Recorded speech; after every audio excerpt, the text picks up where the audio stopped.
जिन बातों के साथ, जिन वादों के साथ आज ये सरकार दिल्ली में बैठी है, मैं पूछना चाहता हूं कि हर साल 2 करोड़ रोजगार देने का वादा करके आजाद भारत की सबसे ज्यादा बेरोजगारी दर अगर कभी हुई है तो आज की तारीख में है।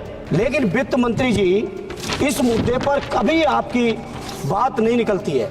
स्विस बैंक से 100 दिन के अंदर काला धन लाने का वादा करने वाले लोग 11 साल में भी काला धन नहीं ला पाए। किसान चलते हैं हरियाणा से तो संदूक बॉर्डर पे ही रोक दिए जाते हैं, नहीं मानते हैं तो जेलों में डाल दिए जाते हैं, उन पर फायरिंग की जाती है, ढोंग करने के लिए फूल भी बरसाए जाते हैं, उसके ऊपर से फायरिंग कर दी जाती है। मैं अगर बात करूं किसानों की तो डीएपी आप नहीं दे रहे, एमएसपी आप नहीं दे रहे, कर्ज माफी का वादा आपने किया था, आज तक कर्ज माफ नहीं हुआ।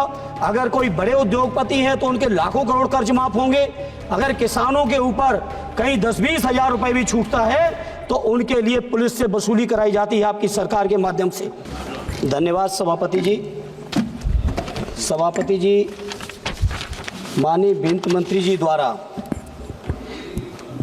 2024-25 के लिए जो लाई हुई अनुपूरक मांगे हैं उसका मैं अपनी पार्टी की ओर से पुरजोर विरोध करता हूं। विरोध केवल इस बजट के लेने का या स्वीकृति देने का नहीं है। सरकार की एक प्रक्रिया है, बजट आप लेंगे।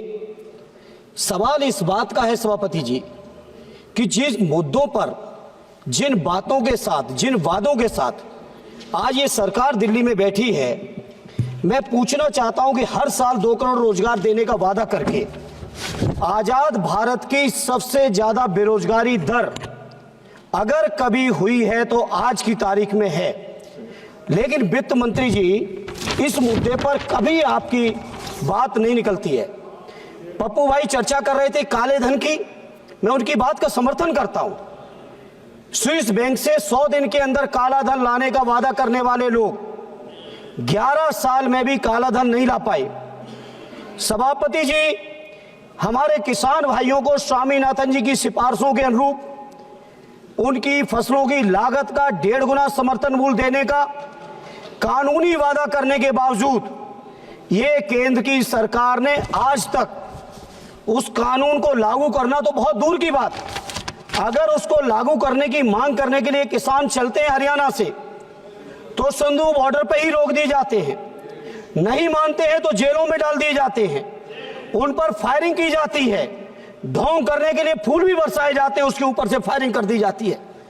अगर कोई राजनीतिक दल यहां से सदन में बैठे हुए अगर हमारे माननीय सांसदगण मिलने की कोशिश करते हैं उन किसान भाइयों से जेल में जाकर, तो हमारे किसान भाइयों को भी उस जेल तक में नहीं मिलने दिया जा रहा है। किसानों के ऊपर ऐसा तांडव या तो अंग्रेजों के शासन में कभी हुआ रहा होगा या आज भारतीय जनता पार्टी के शासन में हो रहा है। वित्त मंत्री जी, इस बात का मुझे बड़ा अफसोस है, एमएसपी आपने नहीं जारी की। आपने तकरीबन सारे विभागों के लिए बजट में अनुपूरक मांगे की हैं, लगभग 102 मदों में मांग की है, और मैं 102 मदों में जितनी भी मांगे हैं सब पे तो प्रकाश नहीं डाल पाऊंगा, समय नहीं दे पाएंगे सभापति जी, लेकिन जिन जिन पे भी नजर दौड़ाई आपने कहीं काम नहीं किया। किसानों की बात करो, जी मैं आपको देख रहा हूं जी, प्लीज। मैं अगर बात करूं किसानों की तो डीएपी आप नहीं दे रहे, एमएसपी आप नहीं दे रहे, कर्ज माफी का वादा आपने किया था, आज तक कर्ज माफ नहीं हुआ।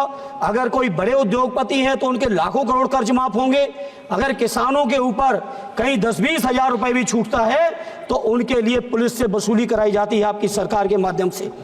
इसे मैं इस मौके पर मांग करता हूं अपने किसान भाइयों के लिए, जैसे समाजवादियों ने कभी व्यवस्था बनाई थी, सदैव नेताजी ने उत्तर प्रदेश के अंदर किसानों को पेंशन देने का काम किया था।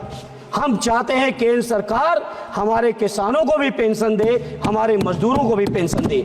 ऐसे सभापति जी, जहां किसानों की समस्या है, नौजवानों के साथ हम समाजवादियों का नारा रहा है कि बेकारों को काम दो या बेकारी का दाम दो, दवा पढ़ाई मुफ्ती हो, कपड़ा रोटी सस्ती हो।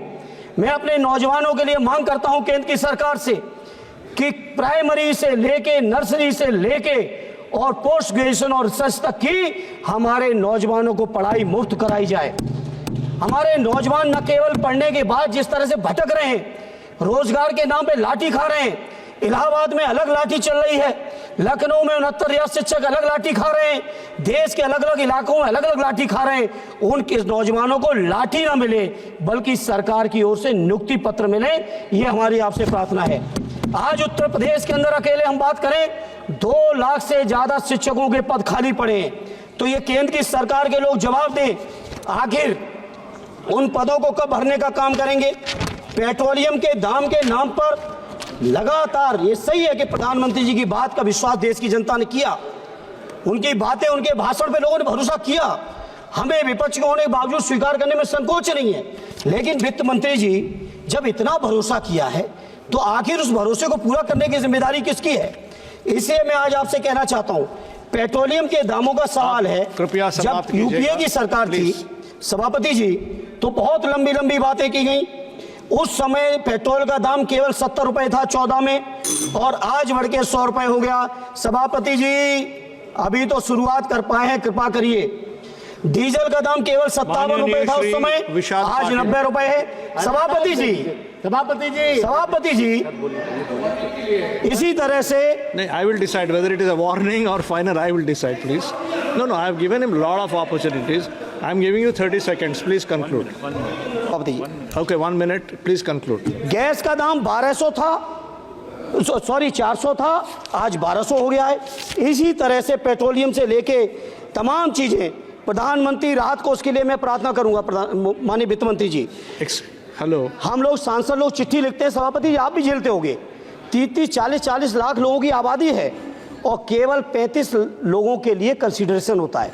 हालांकि बजट से नहीं जाता है, आप बजट से देना चाहो दो प्रधानमंत्री राहत कोष में, लेकिन मेरा अनुरोध यह है सभी सांसदों की ओर से कि 35 की सीमा बढ़ा के इसको अनलिमिटेड कर दो गरीबों के इलाज के लिए। ये कोई मेरी अकेले व्यक्तिगत समस्या नहीं है। मनरेगा के मजदूरों को रोजगार दो, अग्निवीर की स्कीम को लागू करो वापस।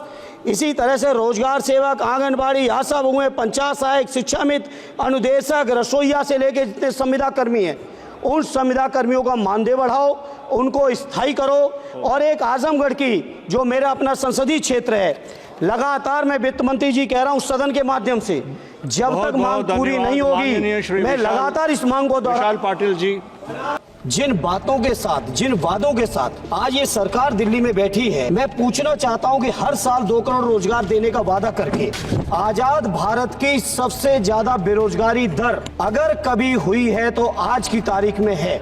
लेकिन वित्त मंत्री जी इस मुद्दे पर कभी आपकी बात नहीं निकलती है। स्विस बैंक से 100 दिन के अंदर काला धन लाने का वादा करने वाले लोग 11 साल में भी काला धन नहीं ला पाए। किसान चलते हैं हरियाणा से तो संदूक बॉर्डर पे ही रोक दिए जाते हैं, नहीं मानते हैं तो जेलों में डाल दिए जाते हैं, उन पर फायरिंग की जाती है, ढोंग करने के लिए फूल भी बरसाए जाते हैं, उसके ऊपर से फायरिंग कर दी जाती है। मैं अगर बात करूं किसानों की तो डीएपी आप नहीं दे रहे, एमएसपी आप नहीं दे रहे, कर्ज माफी का वादा आपने किया था, आज तक कर्ज माफ नहीं हुआ। अगर कोई बड़े उद्योगपति हैं तो उनके लाखों करोड़ कर्ज माफ होंगे। अगर किसानों के ऊपर कहीं 10-20 हजार रुपए भी छूटता है तो उनके लिए पुलिस से वसूली कराई जाती है आपकी सरकार के माध्यम से।